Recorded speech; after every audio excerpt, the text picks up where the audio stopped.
বন্ধুরা, সম্পূর্ণ পর্ব দেখতে চ্যানেলটি সাবস্ক্রাইব করুন। শেষ পর্যন্ত বনলতার প্রেমিকের নাম জানতে পেরে সত্যিটা জানল অনুভবের মা। সম্পূর্ণ জানতে হলে দেখতে থাকো। গল্পের শুরুতেই দেখা যায় ঠাম্মি মনে মনে ভাবতে থাকে অনুভব আর বনলতা যেন সুখে শান্তিতে সংসারটা করতে পারে। কিন্তু বনলতা অনুভবকে নিজের কাছে টানতে চায় আর বলে, দেখো অনুভব, বিয়ের দিন আমি তোমার সাথে অন্যায় করেছিলাম ঠিকই, কিন্তু এখন আমি বুঝতে পেরেছি যে আমি তখন কতটা ভুল ছিলাম। যেদিনকার লাজুর বাড়িতে আমি তোমাকে প্রথম দেখি সেদিনকার থেকে আমি তোমাকে অনেক ভালোবেসে ফেলেছিলাম। ভেবেছিলাম আমি তোমার সাথে সংসার করব, কিন্তু তুমি কি আমাকে একটুও ভালোবাসতে পারছো না অনুভব? কেন বলো তো?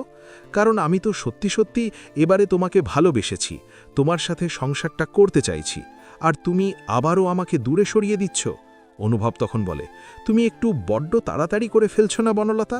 তুমি বিয়ের দিন সিদ্ধান্ত নিলে তুমি স্কুলে স্টুডেন্ট পড়াবে, তুমি সুদেবের বাড়িতে স্কুলও খুলে দিলে, এরকম একটা ব্যাপার। তারপরে সেই স্কুলের আর কোনো খবর রাখো না। তুমি লাজুকে তোমার বন্ধু বলতে শুরু করলে, কিন্তু লাজুর সাথে তুমি বন্ধুত্বপূর্ণ কোনো সম্পর্কই আর রাখলে না। তাই এসব কথা না ভাবাই ভালো। আমাকে না আমার মতন থাকতে দাও, একদম আমার কাছে আসার চেষ্টা করবে না, যেটা আমি সহ্য করতে পারি না। বনলতা বুঝতে পারে অনুভবের মন গলানো এতটাও সহজ ব্যাপার নয়। এরপর ঠাম্মির সাথে কথা বলে লাজু আর বলে, ঠাম্মি, সব কিছু ঠিক হয়ে গেছে তো? আর কোনো সমস্যা নেই তো? তখনই ঠাম্মি বলে, শোন, ওসব দিকে তাকাস না, ওসব কথা ভাবিস না। ওসব যত ভাববি তত দেখবি শরীর খারাপ লাগছে, ভালো লাগছে না। যতক্ষণ পারবি মন ভালো রাখার চেষ্টা কর, বুঝলি? এরপর লাজু বলে ওঠে, ঠাম্মি, আমাকে কি ওই আবার স্টোর রুমে থাকতে হবে নাকি? আমি আবার ওখানে থাকতে পারবো না, আমার খুব ভয় লাগে। ঠাম্মি তখন বলে, দূর পাগলি মেয়ে, তুই এই খাটেই শুবি আমার সাথে, এই বুড়ি ঠাম্মির সাথে শুতে পারবি তো? ঠাম্মির কথা শুনে লাজু তো খুব খুশি হয়ে যায় আর বলে, কি বলছো গো ঠাম্মি, পারবো না মানে? হেব্বি পারবো। অন্যদিকে সুদেব বারবারই একটা কথা ভাবতে থাকে, লাজুর কথা। লাজুকে ছেড়ে সে একদমই ভালো নেই, কিন্তু সে মন থেকে চায় লাজু অনেক বড় ডাক্তার হয়ে গ্রামে ফিরে এসে সবার চিকিৎসা করবে। এরপর কমলা বলে, তুই ওই আশা নিয়েই থাক রে মুখ্য মানুষ, তোর তো দেখছি বুদ্ধিশুদ্ধি কোনোদিনও হবে না।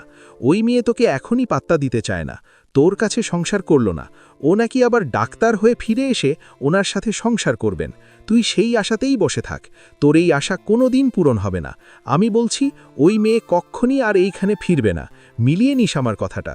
সুদেব বলে, আচ্ছা মা, লাজু তোমার কোন পাকা ধানে মইটা দিয়েছে? হ্যাঁ, তুমি যে সবসময় ওকে অপমান করতে থাকো কেন?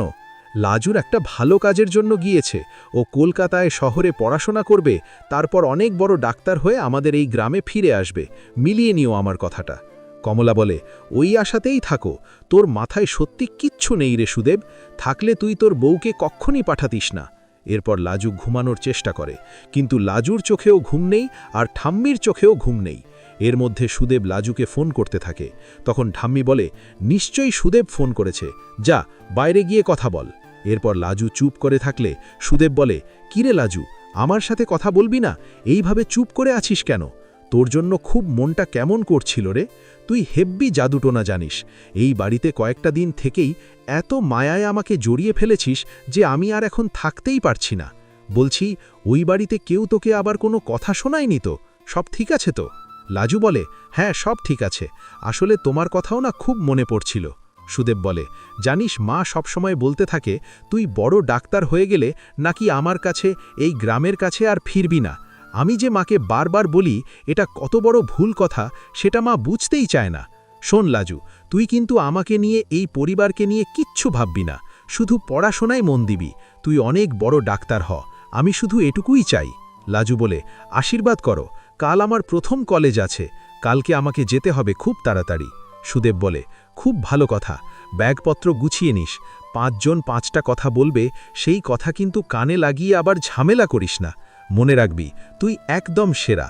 জানি তুই স্মার্ট মেয়ে, তোকে এসব বলে দিতে হবে না, তবুও একবার তোকে বলে দিচ্ছি, যাতে তোর কোনো অসুবিধা না হয়।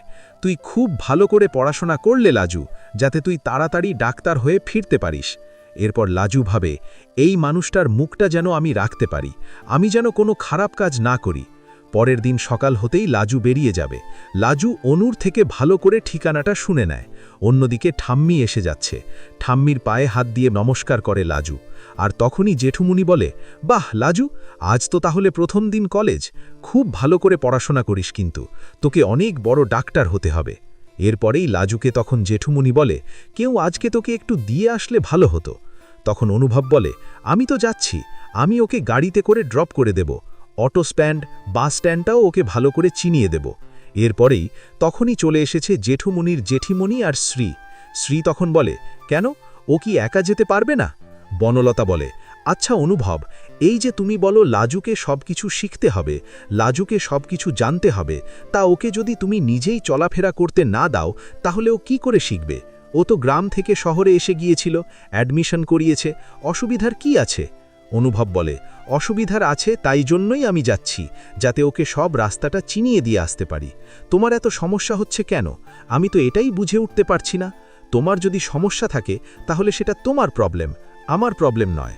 এরপর জেঠুমুনি বলে, আরে অনুভব যখন যেতে চাইছে নিয়ে যাক না, একদিক থেকে তো ভালোই হবে। জেঠিমুনি বলে, তুমি চুপ করবে? কোথায় কি কথা বলতে হয় তুমি এখনো জানো না? লাজু তখন বলে, আরে তোমরা শুধু শুধু আমাকে নিয়ে ভাবছ, আমি ঠিকই চলে যেতে পারবো, আমি যেতে পারবো, আমার কোনো অসুবিধা হবে না। অনুভব বলে, চুপ করো, তুমি একটাও বেশি কথা বলবে না, যেমনটা বলেছি তেমনটা করবে।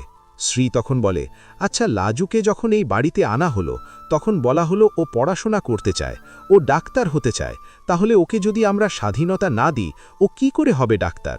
কি করে ও পারবে সব কিছু করতে? অনুভব বলে, ওকে আমি আজকে বাস স্ট্যান্ডটা, অটো স্ট্যান্ডটা চিনিয়ে দিয়ে আসলে এমন কিছু ক্ষতি হবে না, আমার তো অন্তত মনে হয় না। বনলতা বলে, তুমি কি সবাইকে এইভাবে প্রথম দিন কলেজে নিয়ে যাও নাকি? অনুকে নিয়ে গিয়েছিলে তুমি? তখন বনলতার উপরে আরও বেশি করে রেগে যায় অনুভব আর বলে, সব ব্যাপারে দেখছি খুব নাক গলাচ্ছ। আমি তোমার কোনো পার্সোনাল ব্যাপারে কি নাক গলিয়েছি? তাহলে তুমি কেন এরকমটা বলছো? তোমার যে পাস্ট আছে সেটা সম্পর্কে যদি আমি এখন ঘাটাঘাটি শুরু করি, তোমাকে যদি বলি কে তোমাকে বারবার করে ফোন করে, কে তোমাকে ডিস্টার্ব করে, কার কাছে তুমি বারবার বলো যে ডিস্টার্ব করতে না, ফোন করতে না, কিন্তু সে নাছোড় বান্দা হয়ে ফোনটা করে, কি ভেবেছ আমি কি কিছুই বুঝতে পারি না? শোনো, তোমার কাছ থেকে কৈফিয়ত আমি চাই না, আমার মনে হয় জানাটা ঠিকও নয়, তাই আমি জানতে চাই না। তোমারও উচিত আমার পার্সোনাল ব্যাপারে নাক না গলানোর। একটা কথা ভুলে যেও না, আমি কিন্তু অ্যাডাল্ট। আর লাজু, তুমি চলো। এরপর লাজু ভাবে, প্রতিদিন বেরোনোর সময় যদি এরকম ঝামেলা হয় তাহলে তো খুব সমস্যা হয়ে যাবে, কি করব বুঝতে পারছি না। মাঝ রাস্তায় লাজু অনুভবকে কয়েকটা কথা বলতে থাকে, যেই কথাগুলো শুনলে অনুভবের আরও বেশি করে রাগ হয়, আর লাজুকে নামিয়ে দিয়ে চলে যায়। লাজু অনেক চিৎকার করতে থাকে, কিন্তু তবু অনুভব আর গাড়ি দাঁড় করিয়ে লাজুকে তোলে না। এরপর লাজু ভাবে, এই রে, হিটকেলটা তো আমাকে নামিয়ে দিয়েই চলে গেল, এখন আমি কি করে কলেজ যাব? আজকেই তো আমার প্রথম কলেজ বলে কথা। অনুভবও কষ্ট পায়, কিন্তু অনুভব লাজুকে ভালোবাসে, তাই লাজুকে প্রোটেক্ট করতে চায়, কিন্তু লাজু সেটা বুঝেও না বুঝে থাকার চেষ্টা করে। মাঝ রাস্তায় অনুভব লাজুকে নামিয়ে দিয়ে চলে গেলেও তার মনটা খুব খুঁতখুত করতে থাকে। সে ভাবে, লাজু কি ঠিকমতো কলেজে পৌঁছতে পারবে নাকি রাস্তা হারিয়ে ফেলবে। অন্যদিকে লাজু একা দাঁড়িয়ে কাঁদতে থাকে আর মনে মনে ভাবে যে অনুভবের রাগটা একটু বেশিই হয়ে গেল। সে তো শুধু চেয়েছিল কারোর মুখাপেক্ষী না হয়ে নিজেই স্বাবলম্বী হতে।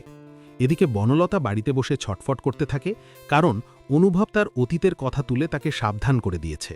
বনলতা ভয় পায় যে অনুভব যদি সত্যি সবটা জেনে ফেলে তবে তার এই সংসারে জায়গা হবে না। সে তড়িঘড়ি করে তার সেই পুরনো প্রেমিককে ফোন করে আর বলে সে যেন এই বাড়িতে আর ফোন না করে।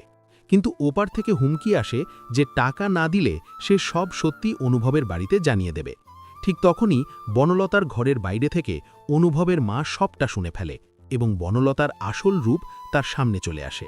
অনুভবের মা আড়াল থেকে দেখে বনলতা কতটা বিচলিত হয়ে পড়েছে, আর তিনি বুঝতে পারেন যে লাজুই ছিল এই বাড়ির জন্য সঠিক মেয়ে। অন্যদিকে লাজু অনেক কষ্টে একটা অটো জোগাড় করে কলেজের গেটে পৌঁছায়। সেখানে গিয়ে সে দেখে অনুভব অনেক আগে থেকেই সেখানে দাঁড়িয়ে তার জন্য অপেক্ষা করছে। অনুভবকে দেখে লাজু অবাক হয়ে যায়, আর অনুভব বলে, আমি জানতাম তুমি একা আসতে পারবে না, তাই আমি এখানে এসে তোমার জন্য অপেক্ষা করছিলাম। লাজু বলে, তুমি আমায় মাঝ রাস্তায় কেন নামিয়ে দিলে? অনুভব হেসে বলে, তোমাকে একটু সাহস দিতে চেয়েছিলাম, যাতে তুমি বোঝো যে পরিস্থিতি যাই হোক তোমাকে পথ চলতে হবে। অনুভবের এই ভালোবাসা আর শাসন দেখে লাজুর চোখে জল চলে আসে। সে বুঝতে পারে অনুভব বাইরে থেকে কঠোর হলেও ভেতর থেকে তার খুব খেয়াল রাখে। এরপর লাজু কলেজে ঢোকে আর অনুভব তাকে শুভকামনা জানায়। অন্যদিকে বাড়িতে অনুভবের মা বনলতাকে ডেকে পাঠায় আর বলে, তোর অতীতের সব কথা আমি জেনে গিয়েছি, তুই যে অনুভবকে ঠকাচ্ছিস সেটা আর হতে দেব না।